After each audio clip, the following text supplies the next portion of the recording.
Hello, everyone. It's that time for the JMOR Tech Talk Show, where we answer questions about technology, explain the way they should work, and why they don't sometimes. And now here's your host, John C. Morley. Hey, welcome once again to the JMOR Tech Talk Show with my trusty co-host here, Marcus Hart. Always good to have him on board with us. Welcome, Marcus. Thank you for the wonderful welcome.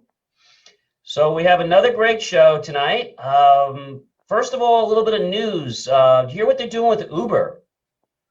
Uber is pledging something. I see. Yeah, that sounds like they're trying to make a commitment here. They're saying that there'll be an all-electric fleet by 2040. So my question is, how are they going to do that? Because we know right now that, well, there was some controversy about whether they're employees and contractors, so they're going to require people to have electric vehicles. I mean, how are they going to do that?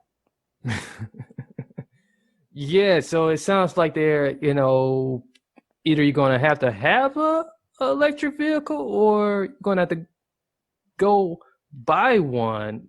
Well, they're gonna spend $800 million. Basically, they said they're going to spend $800 million to help drivers switch to electric cars, creating partnerships with manufacturers to ensure discounts. It's going to be available in 15 states, and actually, the Canadian cities, there's going to be an extra $1 to use Uber in the Canadian cities. I'm sure the passengers are going to love that one. That's going to be very interesting, John. Just as interested as the music was. Just as interested as the music. Yeah. I don't know. Was that trying to tell us something? Was that a sign from the universe? Yeah, I think that was a sign coming in.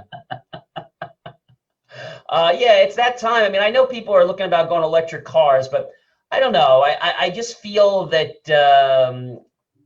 I mean, you're asking a company to do this, and most of these people that drive for them are part-time drivers, and not that they're able to get a car like that. So I don't know.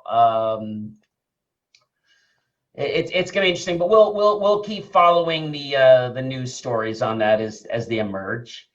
So Pfizer's having some interesting issues in the news. Have you heard what they're doing? Yeah. So Pfizer, from what the report is saying, that they're claiming that they got a vaccine on the way. Yeah, they're saying that the vaccine could be ready for approval by mid-October, but of course with these vaccines or anything medical, there's always unknowns. So Pfizer and BioNTech say they're confident that they are going to have a vaccine against the novel coronavirus by the middle of October, early November. And I quote, "It has an excellent profile and they consider this a vaccine near perfect." And which has a near perfect profile, Science said in exclusive interview with CNN. Now, I don't know, how do they say it's near perfect? I mean, how do they do that? I don't know. I mean, I think this is all hoopla. Until it actually comes out, Marcus, I'm really not believing it. Yeah, I wouldn't want to, believe it that fast either. It's just all being rushed. It's all like you think that we got elections coming up. You think that there's a lot of people that has a lot of pressure on them to do things like this and to make things like this come into fruition, and then you add money in the factor as well too. There's a lot of people who feel that they can make a couple bucks right away off of this, so I can see why they will want to release this so early, but at the same time they're taking a heavy risk here. Now listen to this one. This is interesting. Now we talk about things that are controversial and stuff like that somewhat. But, something that's really interesting, and you mentioned it just a moment ago about the election. Are they doing this for the election? Is that the reason they're doing this? It almost seems like a lot's being drawn out because an election's coming up. Now, Facebook is doing something very interesting. Did you read what Facebook is doing? Yeah, I was completely blown away by this story, John. This particular story definitely caught my attention right away. It and the fact that they want to pay you just to not be a part of it. They don't want you to be on social media with Is Facebook. that So what it is? they're saying that to assess the impact of social media and voting, the company's going to pay selected members up to $120 to deactivate their accounts beginning at the end of September. Wow. And I quote, anyone who chooses to opt in, whether it's completing a survey or deactivating Facebook or Instagram for a period of time, will be compensated. Facebook spokesperson Liz Bergois tweeted last week, "This is fairly standard for this type of academic research." You know, I got to be honest with you.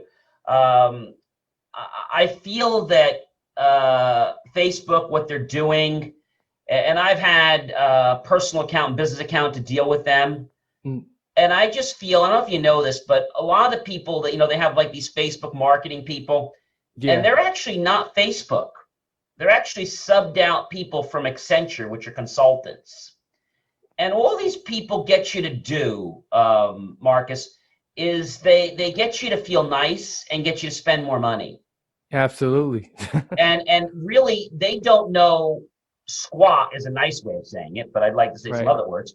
They don't know squat about it because they can't understand anything. Well, you should do this, you should do that. And, we really recommend that you up your daily allotment. Well, how much? And then you up it, and then they're like, well, yeah, probably you should up it again because you're not getting enough reach. And I don't know, I lost respect for Facebook in the past. I'll be very honest with you. I've lost even more respect for them. And we as a company have actually pulled completely out of advertising with Facebook. We find that, I don't want to use the word corrupt, but really their crunching engine is just giving us garbage. It's not giving us quality people. And for personal, it's probably fine. But for business, the targets are really not what they say they are. Right. So I have a real big problem with that. I think if you want to use it for free stuff, that's great. But I think the days are numbered for Facebook charging. Or at least people are starting to boycott. I mean, I know a few years ago people were doing that, but now, I mean, they just become this conglomerate of a research tank, Marcus. That's all they are. Yeah. And it just goes to prove, Marcus, they'll do anything for money. Yeah, you're definitely right about that. They definitely become like a huge data advertising, company rather than a social media company. To even say that they're a social media company is quite the understatement. And the things, the sick things they do with algorithms is really, really disgusting. And I was through with them a long time ago, but unfortunately, due to business, I have to have a presence on Facebook. I guess I have to have a presence. I mean, we all kind of have to have a presence, but I don't think it's our primary focus. You know what I'm saying? And of course, we're grateful for our Facebook viewers here. This doesn't any skepticism towards you, but we're just being honest about the platform that. I just feel that, from the people actually paying money to advertise on it, it's not really the best use of your money. Absolutely. But you get a lot of people who, try to convince you otherwise.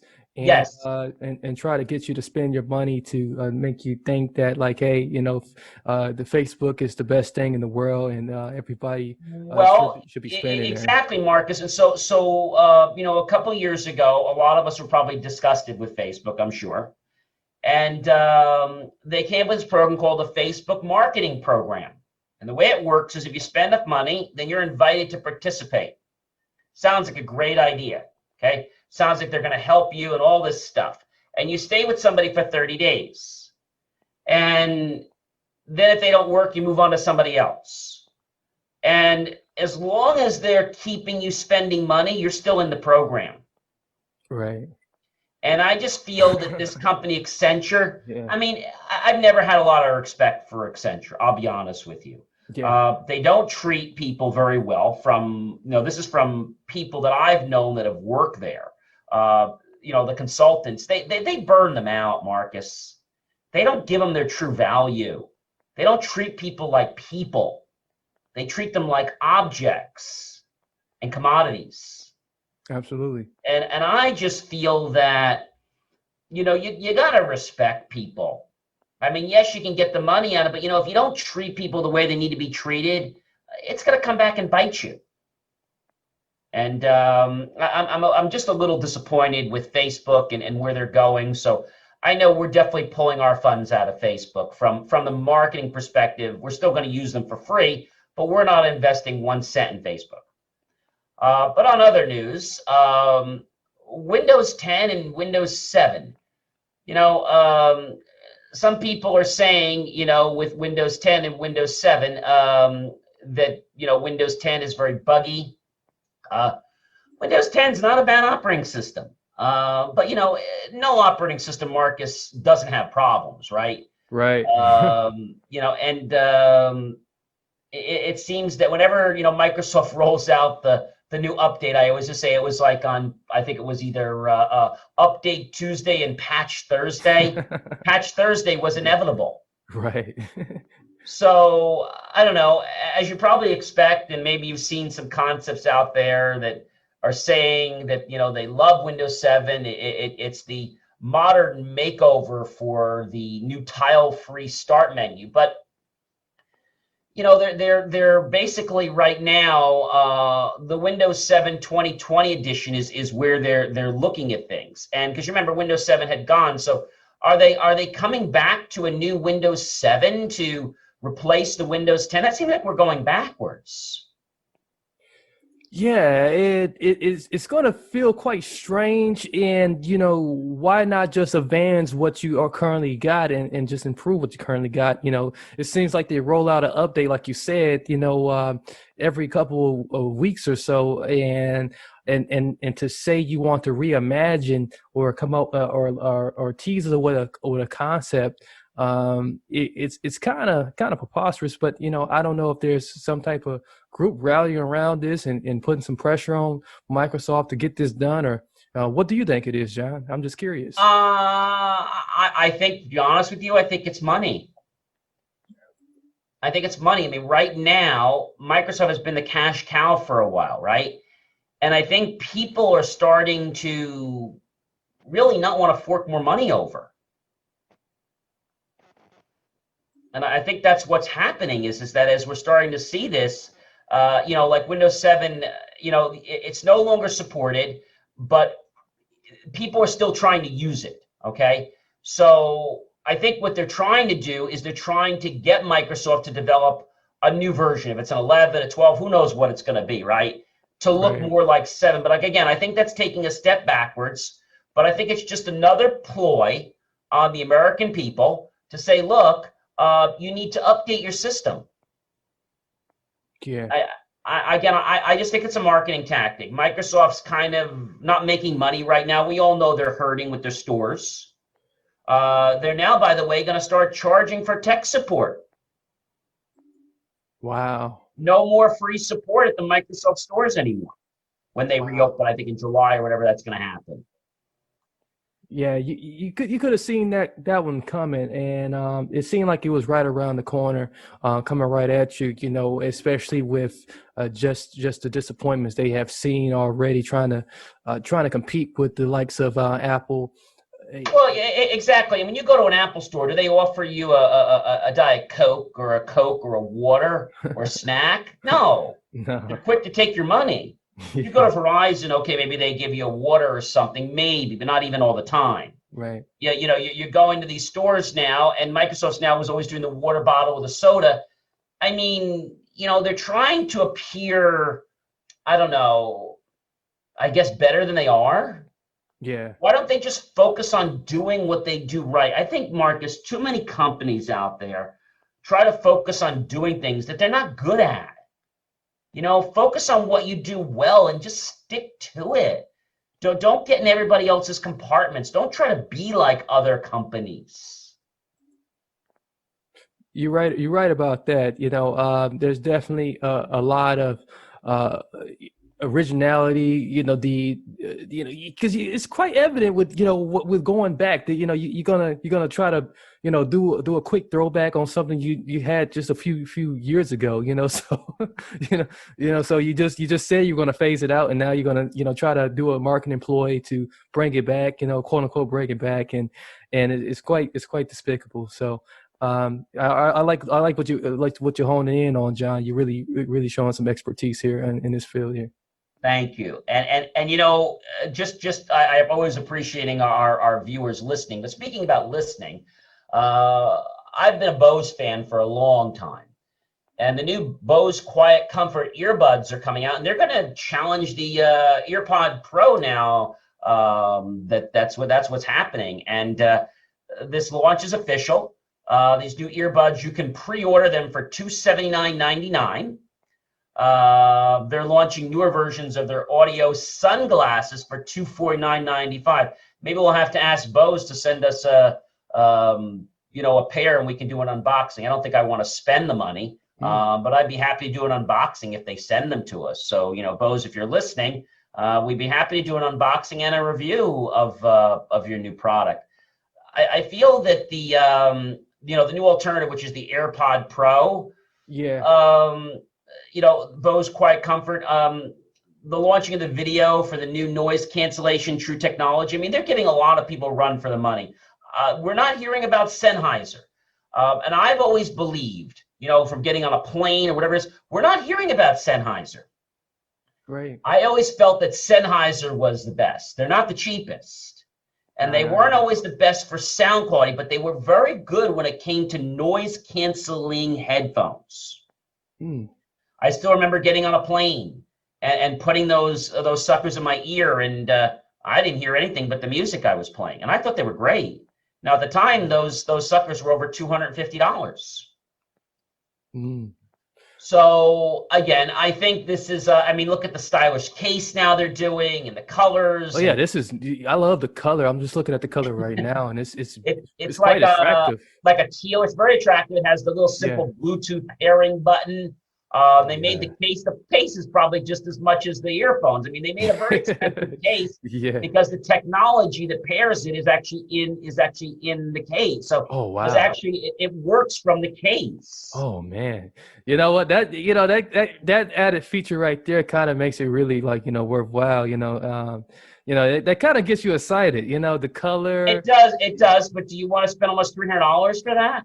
Actually, I would, John. Okay, all right, all right. If it works as well as it looks, I would spend that much, John. Yeah, I got to be honest. I would be skeptical just from what I know that a lot of these things, they make them look really sexy, right? Yeah. But then when you get them and you try them, they don't work the way they look. Okay. A quick story on that. A lot of times you see these great products. Okay, I'm not going to mention any, and you take the product apart. Being an engineer, I love to do that. You take it apart, okay? So you see the naked inside of it. And I got to be honest, it looks like a piece of crap inside. It doesn't look nice at all. I mean, they just throw everything together, and it's not even nice looking. Yeah. So that just amazes me. I mean, you look at the inside, the thing's worth like about 3 cents or 10 cents.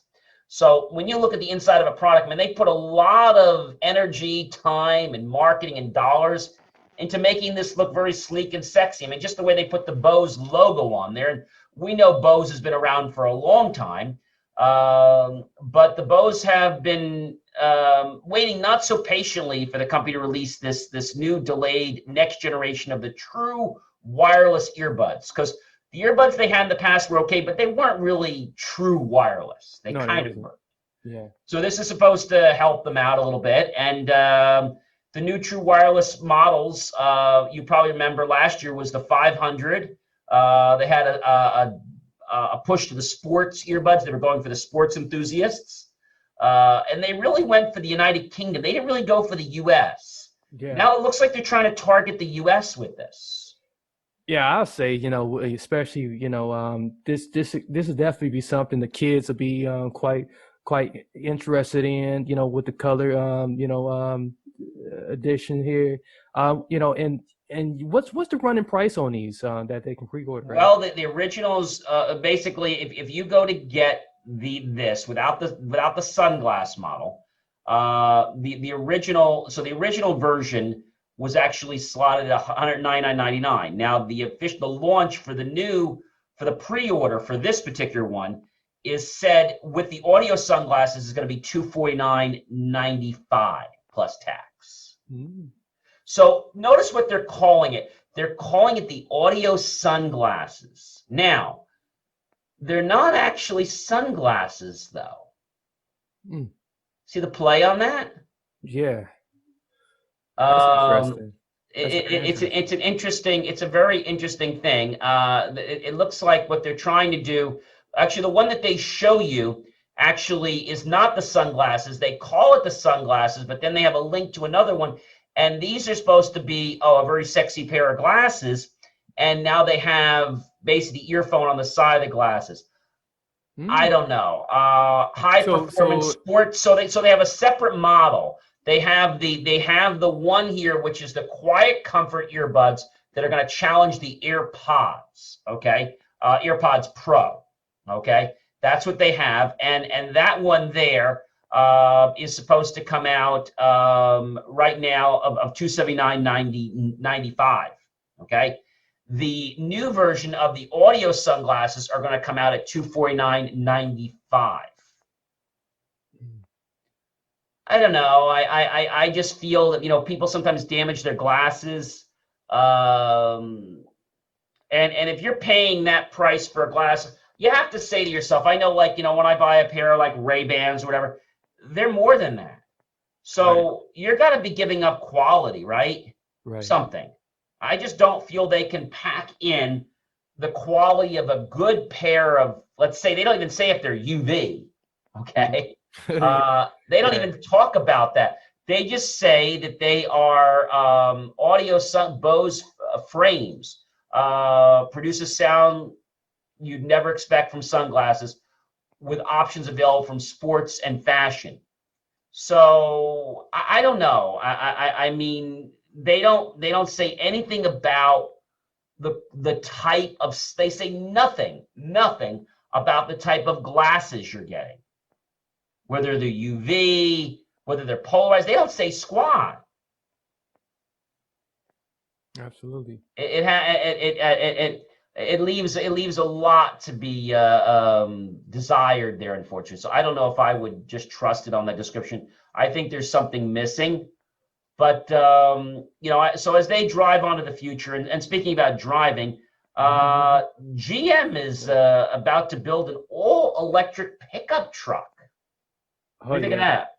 Yeah, that's definitely going to be quite the ride. And the Nicola is what they calling it. Is it a Nicola? Well, the new one, the Nicola, it's actually it's designed by the Arizona-based startup company. It's called Nicola Motors. Is going to manufacture an electric startup. So GM's not doing it. So it's an Arizona-based startup that be the full-size pickup with the electric drive that's going to be offered with both battery and hydrogen fuel cell power. Nice. So this one, I'm quite interested in this one because are they're calling this Conan is like probably like one of the first, maybe the first successful pickup trucks to ever be built this way. How true is this? I think you're right. What they're doing is, Mark, is they're creating a strategic partnership with Nicola. So Nicola is a startup. Yes. And GM is basically kind of partnered with them to make this new vehicle for them. Right. With the new Ultimum battery and the hydrocell fuel cell system. the CEO, Mary Barra from GM, says, and I quote, "We're growing our presence in multiple high-volume EV segments while building scale to lower battery and fuel cell costs and increase profitability," end quote. So what they don't tell us yet is what the cost of this puppy is going to be. Yeah, I would imagine that it was going to come with a quite hefty price tag. So I'm seeing here that you even getting an extra 300 miles of range with the all battery with the battery all new battery version that's going to be installed in this thing. Yeah, it's going to be interesting. But you know what, Marcus? I don't think the price tag is going to come down on it for a while until on any of the electric cars, okay? Because right now the electric cars have just been luxury for a while, like the Teslas, some of the GMs, and some of the I think Infiniti makes one too now. Yeah. So they've been more the luxury cars mostly, and they've been toward the higher end. And so based on that, until the government, but they have enough to do right now, until they start giving some type of incentive for people to buy these, not everybody's going to buy these. Right. Because you have to realize that, Marcus, if you buy a typical car, whatever it is, and it's an electric, you're going to more than double the value of that car for the cost of purchase. But as soon as you take it out, so that means that their payment could double taking it out of the showroom. Mm-hmm. So I don't know. I just feel that some of the program has to be in place. You know what I mean? To support this. Yeah. What do you think? Yeah, I definitely agree with you. I don't feel like they're rushing, getting this done. But again, there's only going to be like a select few of individuals that's going to be able to afford this thing once it rolls out. Because by the report, it's expected to. Well, I just got a price tag on it. So what do you think this thing is going to cost? I'm going to guess we got 100,000, close to 100,000 range. Well, it's not going to be that bad. Remember, it's not a luxury vehicle. Okay. So you're going to be able to get yourself behind one of these puppies for about the price of a mid-luxury car, just around $40,000. Okay, so it's not as bad as what I thought. It's not terrible. And is this just a base model? That's the thing. It's starting at $39,900. Okay. It's starting. Okay. I feel the other issue too is that, what's the charging system going to be like? And a lot of people that are buying these, if they don't have the proper electrical hookups for these things, that's another cost. Right. So you have to really look at these things. And are you not only going to be able to purchase the car, but are you going to be able to have the lifestyle and environment that's going to support charging a vehicle like this? Exactly.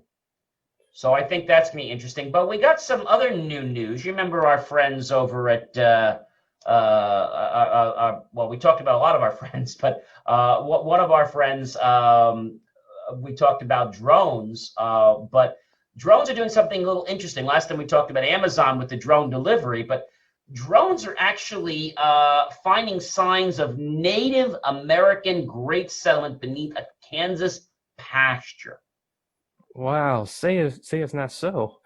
So this is pretty interesting. You dropped this to me. And this, who would have thought, that this technology would be used in this particular way, and that some of these settlements will be still in existence, and kind of hidden.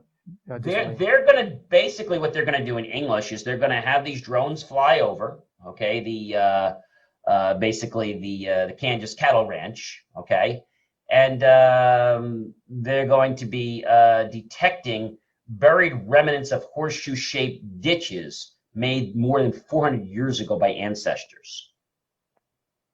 Wow.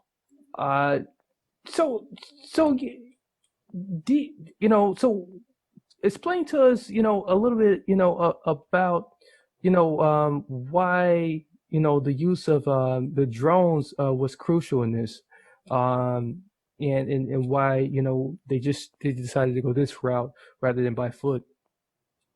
Well, by foot takes a long time, and they have specialized technology in these drones. And they're not alluding to the technology, but we don't know whether these drones have certain type of let's call it X-ray technology. I don't know. Right. But it's possible, because I know that X-ray technology has been out there for a long time. You remember the green vision. Now we don't have green vision anymore. It's a lot different.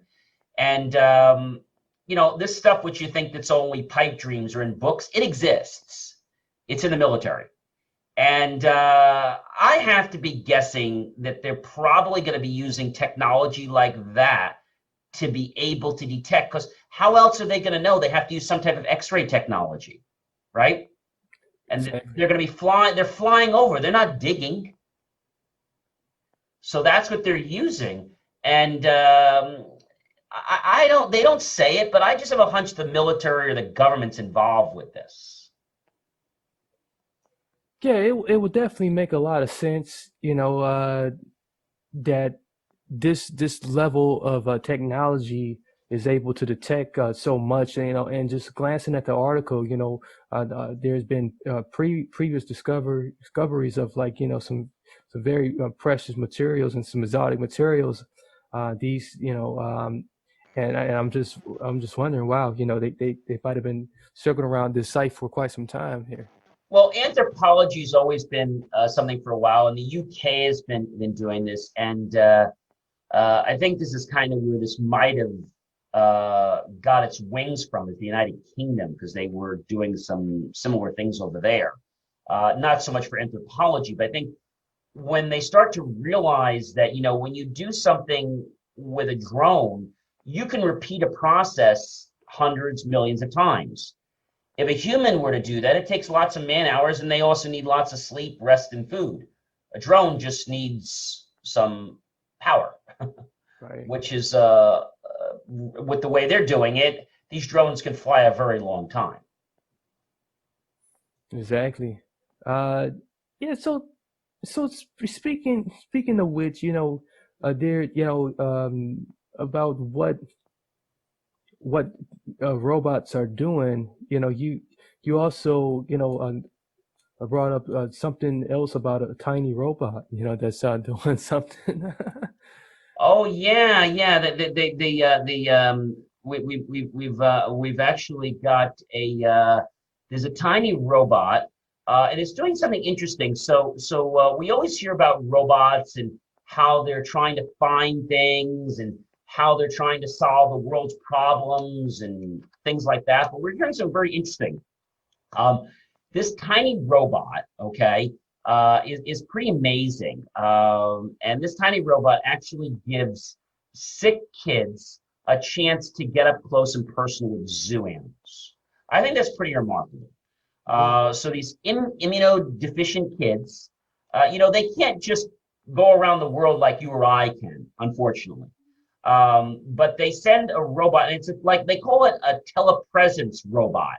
And what that means is the robot's somewhere and you're somewhere else, and you're able to almost maneuver it around and navigate it around like you would a joystick or a computer, and be able to see on it, the camera, and you're able to literally use its senses to experience the world. So you can use your finger, you can have it move around. And I think that's great that that they're doing stuff like this. I think that's an amazing thing. It's giving a lot of these kids now a chance to do stuff that maybe they wouldn't get, like being able to go to a zoo and being able to get very close to an animal. Their bodies wouldn't support anything like that, Marcus. So I think this is a great thing. And the other thing I think that's really great about it is that they are getting companies that are stepping up to pay for these things for the kids. And I think that is amazing. So robots can attend school in place of sick kids. and give children a chance to connect through technology. You can build a connection. So a human being could use a telepresence robot to get to know me through maybe having my picture on it. Now, this one here didn't have have a picture on it, but they have other telepresence robots where you literally can have a picture on it, like a screen. Yeah. And they can see you and you can see them. But this one's more designed so that it can help, sick kids, or help give somebody basically a set of eyes that they normally wouldn't get. And I think it's amazing. But this isn't the first one. I mean, they also had one in February that was bringing companionship to sick kids. Having anybody that's sick, but having a kid that's sick is obviously, even worse than just having somebody of an adult being sick. Everyone's important, but to have a little kid that can hardly understand the world and to be sick is probably the worst thing that could be around. Definitely. And this was programmed by a team at the Ontario Tech University facility of business and IT, and it was called the Zenbo robot. And he basically it was pretty amazing because kids always love robots, and you remember the movie WALL-E and stuff like this. And one of the quotes. And I'll give you right from the robot. This is what it says. "Hello, my name is Zenbo. I'm really excited to meet you. It's a pleasure to meet you." And it says your name.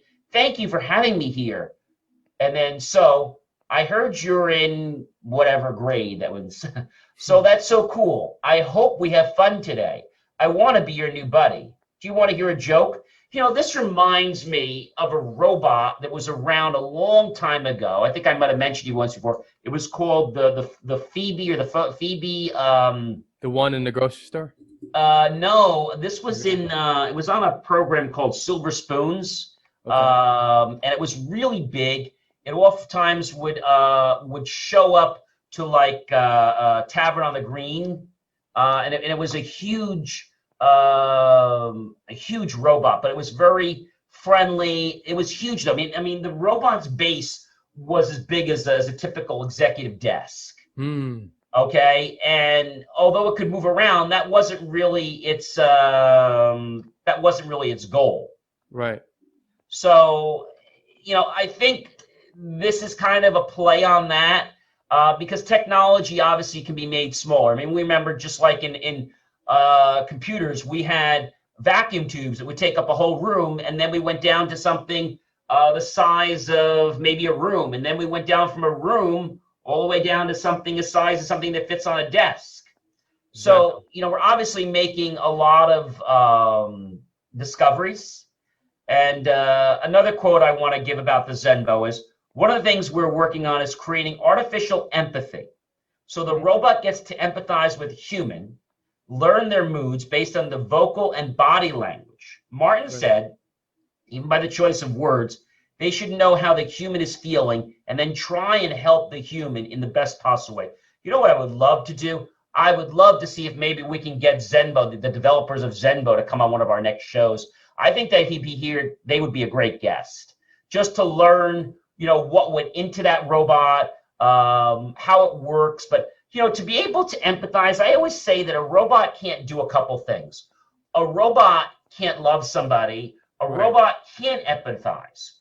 So how do you do that when it comes to technology? I mean, it has sensors, it has cameras, it has gears, right? Yeah. And lights. So how do you make a robot empathize? And I think the answer to that is it's a program. You have to teach the program that when this person sounds like this, or this person is acting like this, then you need to maybe act a little slower or change the tonality. The robot doesn't know why it's doing it, but it can mimic empathy. And I think it's an interesting experiment, because if a robot enacts empathy, okay, the person that's meeting with the robot is going to think that the robot has compassion for them. Mm-hmm. Yeah, I can definitely see that. I think in one sense, like I said, I would love to get them. I love to get them on our show. I think they would be. I think they'd be a very interesting guest. I mean, not just does the robot just play games and provides companionship. They just seem to be a new way of life that is giving it's giving sick kids, another sick kid, a different type of sick, a way to combat their germs or to handle homeboundness. So this robot's a little different. This one helps provide companionship and is right there with them. The other robot is one that goes in another location and basically operates through, let's say, wireless, like cellular service, and then transmits the pictures and data through that. Where this one is meant to be like a robot that plays games, answers questions, entertains, educates. And again, it has made hundreds and hundreds of kids' hours of time go by quickly because they've forgotten about their disease because the robot has taken their mind off of it. And studies have shown, Marcus, that when we focus on something, it actually does seem to make the disease better. When we don't give attention to something, we find that the disease is actually not as prevalent. That's true. Yeah, that's very true, John. And this can definitely turn into a lucrative opportunity to create compassion robots. Help people that's suffering from many other illnesses besides just those that are terminal illnesses, or diseases. So it's a great opportunity here, to really do some good. I think it's a great opportunity. We definitely have to reach out to see if we can get them on our show. And I think when they have programs like Make-A-Wish Foundation and stuff like that, you want to know what to put your money toward. Put it toward a robot. I know you want to send the child on a trip or maybe see their family. That's great, but maybe give them a robot. Yeah. I don't know how much these robots cost, but I imagine they're not a couple $100. Not at all. I can't imagine it either. How much do you think Zenbo would cost? I'm gonna guess they're gonna be closer to the $500,000. Well, I gotta give you something that's gonna make you really happy. The Zenbo robot, okay? The Zenbo robot, okay? By Asus. Guess how much he is? So is he six figures or is he a little bit less than that? He's only $600. Really? Oh wow. Yeah, that's a good, I would love to get one of these robots to play with and show our audience, and maybe have him here sitting next to me and have him on a show. I would love to do that. I think that would be so cool. Yeah, it definitely would. John, that'll be real great for the audience. And just to see it in real life, real action, what it does and how. Well, what we try to do on the program, we try to bring people technology that is life-changing, technology that's going to help inspire people, technology that's going to educate, technology that's going to give people a new lease on life. Yeah, and I think that is just a way to really, put some real good into the world and really help the world make, real transformation as well. And I really like what you do, John. And, I think the audience out there really appreciate that a great deal. Well, thank you. I appreciate the compliment, and I'm happy to do that. I love our audience, and we want to keep growing our audience. And like I said, when we reach 10,000, ladies and gentlemen, we're going to start, Marcus and I, taking live calls right here on the air. So we're not too far away from that number, but we do need your help to get that number up. But we still have a couple stories left before we close. We talked about Amazon, right, and what they were doing. Well, guess who else is jumping into the mix now? Yeah, that's right. Walmart. Walmart. They're launching it. They launched the on-demand drone delivery program. Wow. Now, you remember we talked about the $99 program? Now, they didn't say anything, but I wonder if the $99 has anything to do with the Walmart drone delivery program. It didn't mention it. Yeah, that's, you definitely got to question that and wonder that, so, well, I see some drones, dropping off my packages now too. So, Well, the retailer announced that the launch of the on-demand drone delivery pilot program, they're using a company called Flytrex. I'm not sure if you've heard of them, but Flytrex is a they're the ones they're launching. They're basically launching, so the FAA approval through the Flytrex launching the second Walmart drone delivery pilot. So they did one before. I guess it wasn't very successful, and the air delivery startup, which is what Flytrex is. So remember, Walmart doesn't have the resources to do this themselves. So they look to a startup or a company that's looking to provide the services they want, and basically they're not going to pay them much money, that, because they're hoping to get their name known, because the fact that they're going to get the notoriety, that's what they're hoping to get it like dirt cheap, which I don't think that's fair. The second pilot Walmart's launched, it began in Fayetteville, North Carolina. The Flytrex copters, controlled through cloud-based dashboards, did some basic pickup and drop-off of packages. So the pilot comes as a strong motivator because of the pandemic in place, obviously. This company, Flytrex, is hoping to do things about restricting the number of businesses, particularly restaurants, delivery, pickup. Hey, they may be another great guest for our show, wouldn't they? Yeah, they love would. to get the people that make Flytrex. And it seems like, the number of drones dedicated to e-commerce delivery is expected to increase. Listen to this, Marcus, to not 2.2%. Watch this. 2.2 million units. Did you hear that? 2.2 million units by, not this year, 2025. Oh, wow. That's not that far away. That's not that far away. And during the initial stages of the pilot, they say the free delivery, it's going to be free now. It'll be limited to goods weighing 6.6 pounds. So there's a limitation.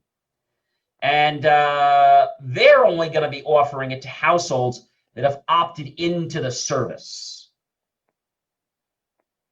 Wow. So you have to opt into it.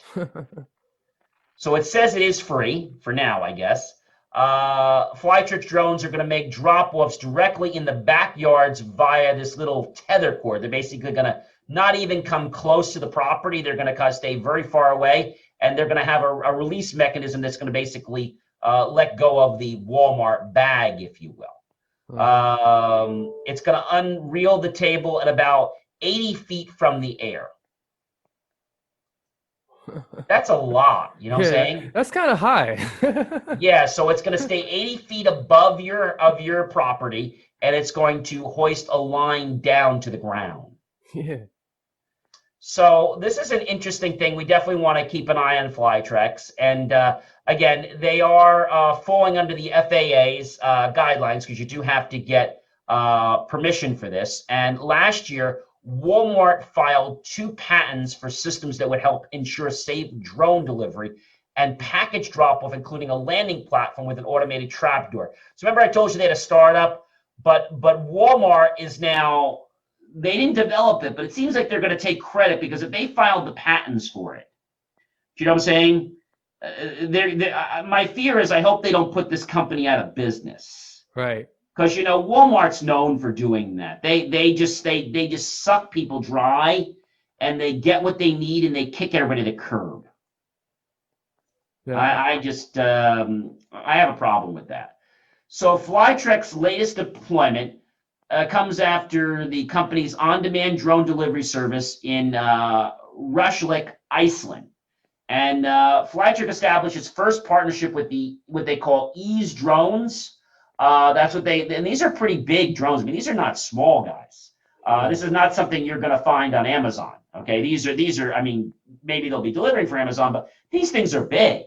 So we're not talking about the drones that are probably going to be like, $300 or $400. These are going to cost some money. I mean, you're talking about an arm span width. They got 4 arm span widths, okay? And each one of those has an propeller. And basically, that's what's keeping this thing afloat. Then it has sensors and stuff like that. But the base of this body, I'm going to tell you, from what I can see in the picture, it's probably, I'm going to say, probably at least 5 to 7 feet long by 4 feet wide. Mm-hmm. So it's definitely got, they got to have room. This is why they don't want to land this thing. Because remember, if they land this thing, first of all, that's a danger, right? The second thing they have to do is they now have to take off again with this thing. Right. And for what I understand with these drones, the hardest thing with these drones is not getting them to stay in the air. It's getting them to go up safely and getting them to go down safely. Exactly. That's going to be a very interesting. That's going to be the challenge. Yeah, it's going to be a challenge, and I think new things are going to happen with the with the FAA and new sections or subsections. But the original drones, when they started, okay, just had a compartment, and somebody had to go in and actually pull the package out. But the challenge with that is, here's why they want to keep them away from you. These drones are dangerous. They have propellers on them that are spinning. When this thing lands, that means that the propellers would have to stop, okay? And what if somebody went up to it too closely? They could have themselves a nice little catastrophe. Mm-hmm.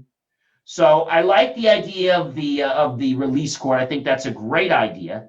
And we have one more interesting topic for tonight. You remember our friends at Apple, don't you? Yeah. It's heating up. Apple is now seeking legal damages from Fortnite. Oh man, this is getting pretty ugly. You predicted this, John. I did.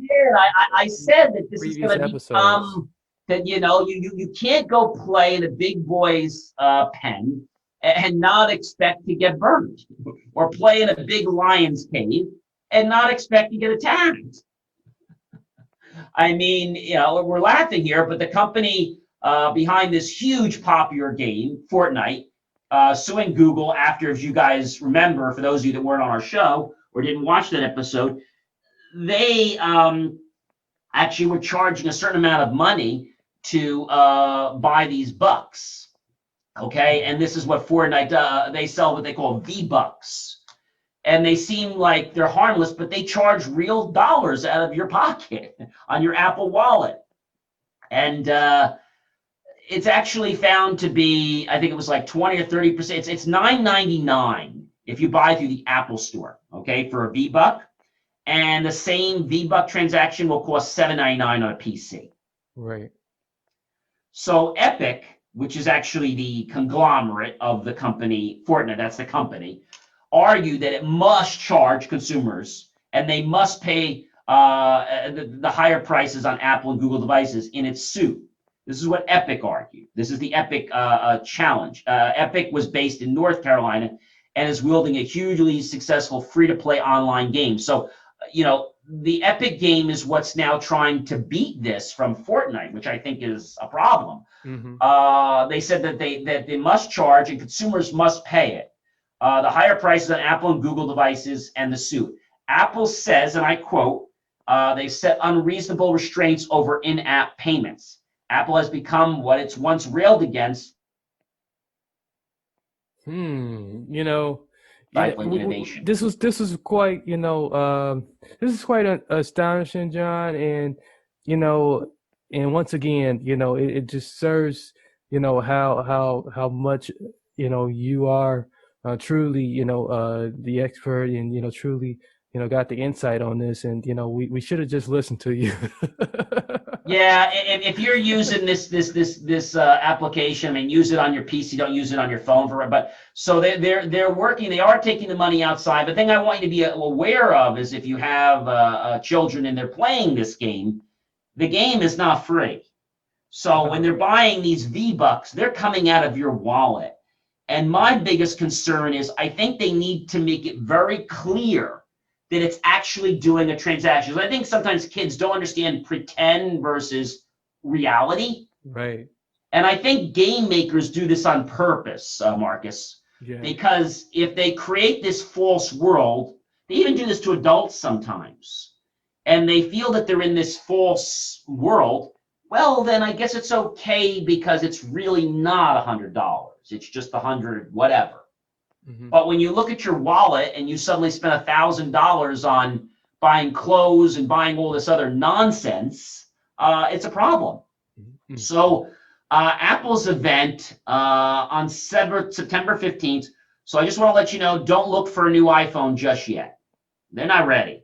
I guess with the pandemic and all the things going on, there are so many companies out there, Marcus, that can't seem to ship. I had ordered a new Canon a while ago, a camera, and I'm not going to get it for a month.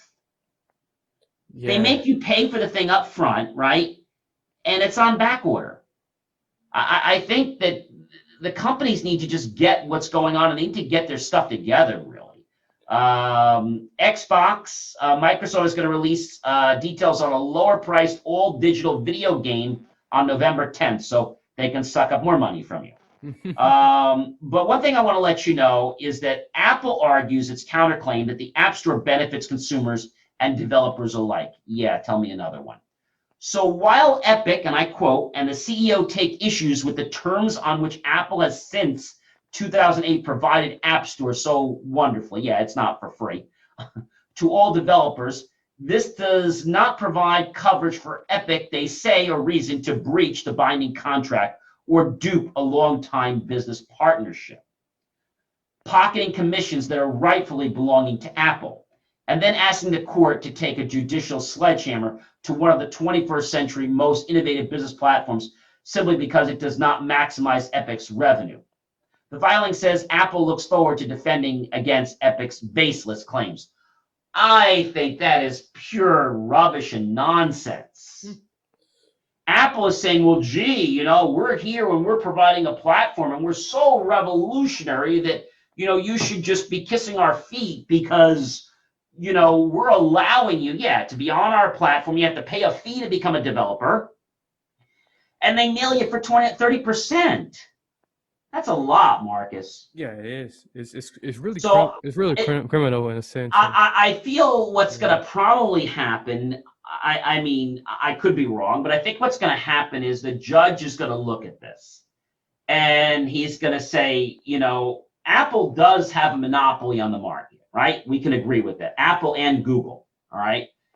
And any company that has a monopoly on the market, all right, is kind of holding you, right?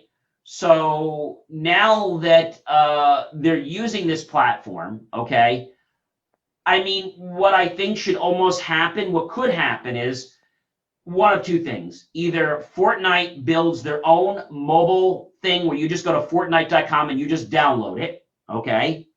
And you know, what probably they should have done was decided to just break away from the App Store.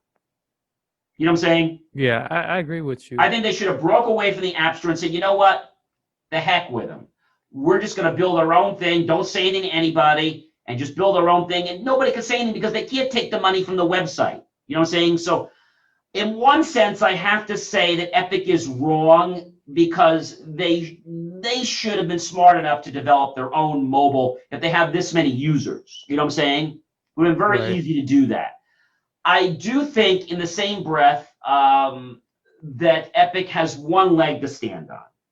And that leg is that they have, you know, paid, you know, they've signed a contract to Apple, but it's very similar to, you know, credit card companies charging people 24% interest rate, which is extortion, refinance. So clearly, I think what's going to probably happen is I don't think they're going to win 100%. Yeah, I think the contract with Apple is so ironclad, even though it may not be good, it's probably got so many loopholes in there. And they probably could find, if they wanted to, a way that Epic maybe breached their platform. Maybe they did something wrong, maybe they said something, maybe they posted something wrong, and that might cause punitive damages to Epic. So I feel that Apple is not going to quit. So, when you file a lawsuit, it's not just a lawsuit. There's motions. Right. You can go back, forth, back, forth. And when you provide a motion to the court and you provide enough evidence, eventually the court says, okay, we're going to rule in this and we're going to cause a judgment. So I think right now what Apple should be doing is saying, look, we're getting so much business from them.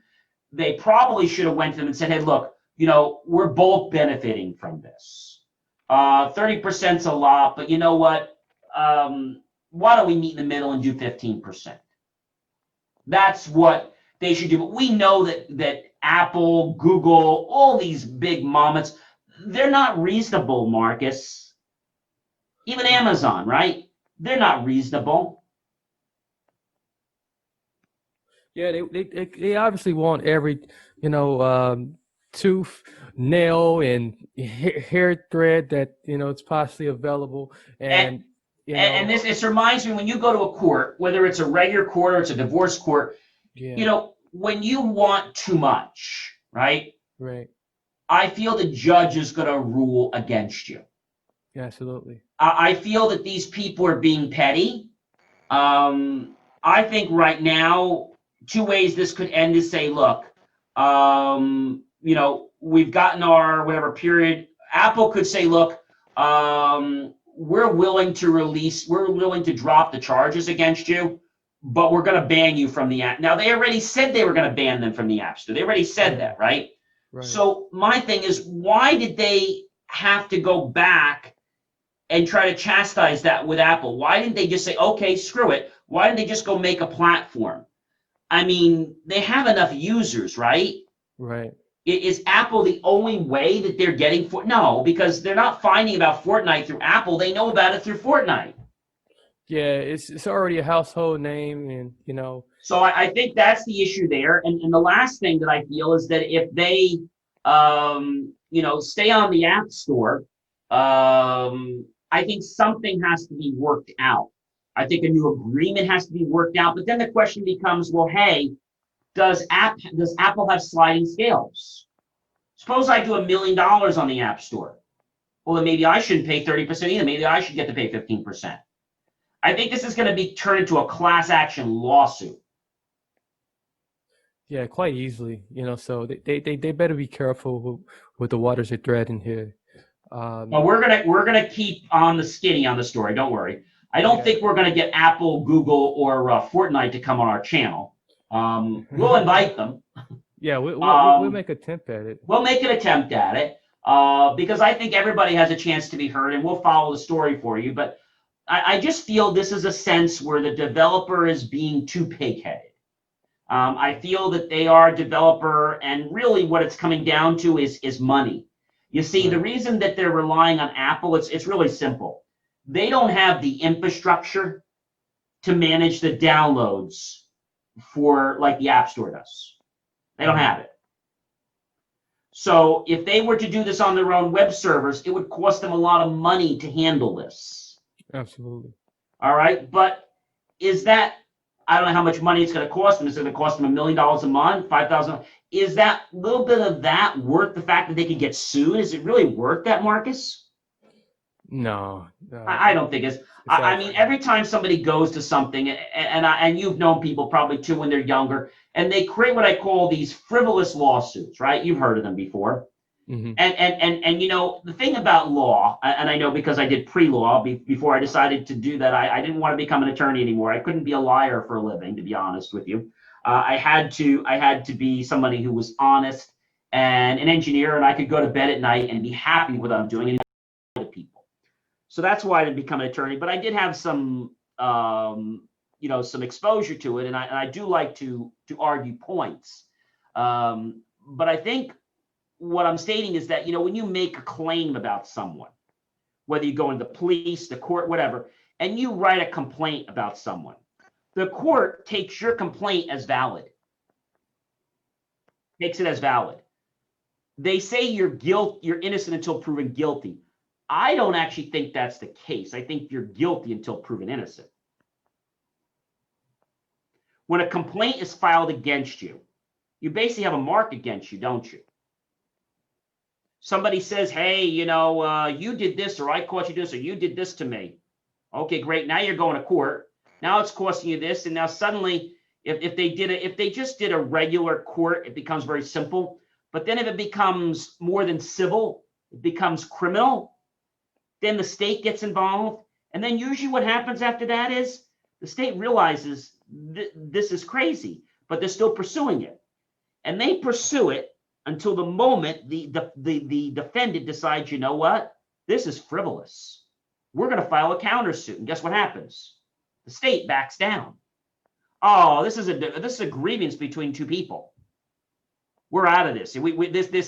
This has no. They're only backing it because they don't want their butts to be sued. That's why they respond, Marcus.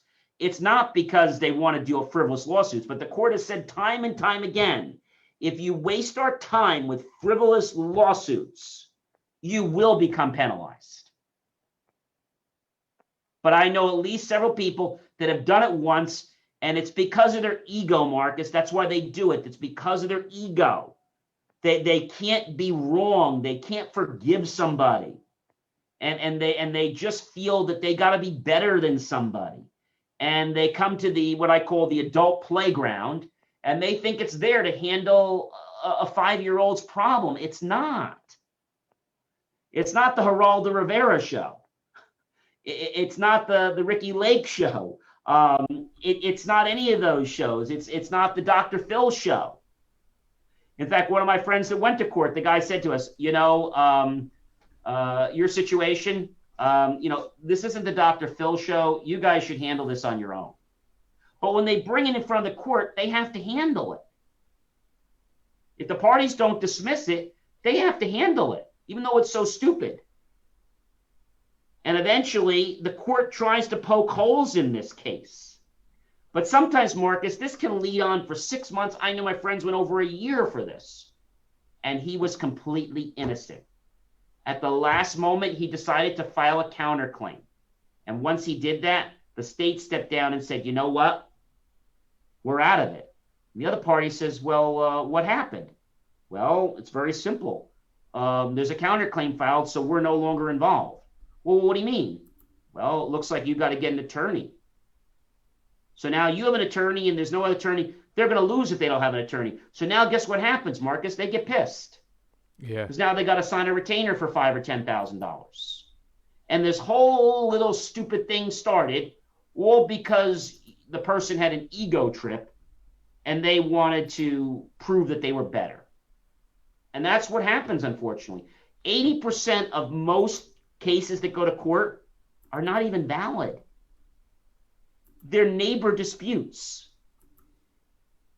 that are so ridiculous. They're 5-year-old disputes. So I think this is a similar thing, although it's not a 5-year-old dispute. I think this is still a case of, you're playing in my sandbox and you can't play with all the buckets, or you can't play with all the sand because I own the box and you're a visitor here. So you can only play with it on Monday and Wednesday when I'm not playing, which is between 5:30 and 6. All the other times you can't play. I mean, that's what this sounds like, Marcus. Yeah. This sounds like a little kid's adult staged ego trip. But they're going to quickly find out, Marcus, when they go to court, that this is going to start costing them some big dollars. And I'm not talking hundreds. I'm probably talking into the millions.